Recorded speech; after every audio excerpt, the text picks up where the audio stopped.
اوس اور خزرج کے نوجوان آپس میں بیٹھے نا بڑی محبت سے باتیں کر رہے تھے۔ شاس بن قیس یہودی کا نام تھا،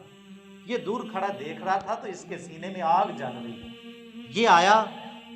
اور وہاں پہ بیٹھ کے نا جہاں پہ وہ آپس میں بڑی محبت سے باتیں کر رہے تھے، اس نے جنگ بیاس کا ذکر کر دیا، جس کا بھی میں نے بتایا کہ نبی پاک صلی اللہ علیہ وسلم کی ہجرت سے کوئی 5-6 سال پہلے جنگ بیاس ہوئی۔ اب جانتے ہیں کہ جب تھوڑی سی بات شروع ہو نا پھر بات بڑھ جاتی ہے۔ اب آپس میں بات بڑھتی بڑھتی اتنی بڑھ گئی کہ ایک دوسرے کے گریبان پکڑ گئے۔ وہ جو بھائی بھائی تھے نا یہودیوں کی ایک چھوٹی سی سازش نے ان کو آپس میں لڑوا دیا۔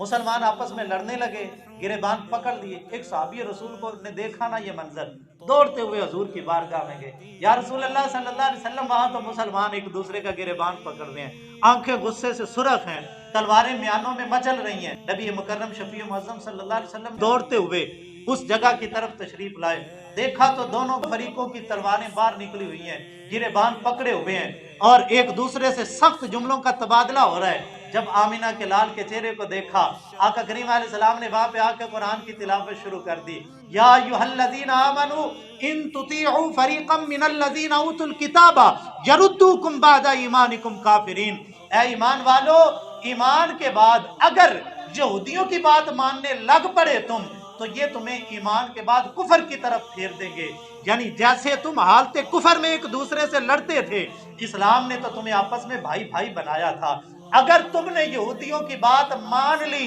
تو پھر آپس میں لڑنے جھگڑنے لگ پڑو گے، فائدہ تو ان کا ہوگا، اسلحہ تو ان کا بکے گا، سود پہ قرضے تو یہ دیں گے، معیشت ان کی مضبوط ہوگی۔ اپنی معیشت مضبوط کرنے کے لیے یہ تمہیں لڑانے کی سازشیں کر رہے ہیں، لہٰذا ان کی بات نہ مانو۔ اور پھر آقا کریم علیہ السلام نے جب اگلی آیت پڑھی نا، وَكَيْفَ تَكْفُرُونَ وَأَنْتُمْ تُتْلَىٰ عَلَيْكُمْ آيَاتُ اللَّهِ، فرمایا کہ تم کفر کیسے کر سکتے ہو، تم پہ اللہ کی آیتیں تلاوت کی جاتی ہیں، اللہ کا قرآن تم پہ اترتا ہے، وَفِيكُمْ رَسُولُ،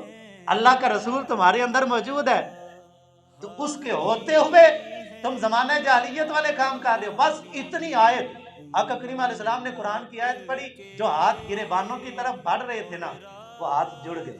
ایک دوسرے سے معافیاں مانگنے لگے، جو آنکھیں خون برسا رہی تھیں ان سے چھما چھمشکوں کی برسات ہونے لگی، وہ رونے لگے، ایک دوسرے کے قدموں میں گر کے کوئی ہاتھ جوڑ کے یار اللہ کے واسطے معافی دے دے، اور میری زبان سے کوئی سخت جملہ نکلا ہے تو مجھے معافی دے دے۔ یعنی ابھی چند لمحوں پہلے جو ایک دوسرے کو قتل کرنے کے در پہ تھے، میرے مصطفیٰ کا ایک فرمان سنا، قرآن کی ایک آیت کو سن کے ان کی حالت یہ ہو گئی، یعنی عمل کا جذبہ جو تھا، ہم جیسے ہوتے تو اپنی ذاتی انا اور اپنے ذاتی معاملات کو پھر پیش نظر رکھتے، لیکن وہ مصطفیٰ جان رحمت کے صحابہ تھے، قرآن کی آیت سن کے انہوں نے بہانے نہیں تراشے، فوراً سرور عالم صلی اللہ علیہ وسلم کے اس فرمان پہ عمل کرتے ہوئے اپنی نظروں کو جھکا دیا اور ایک دوسرے سے معافیاں مانگی۔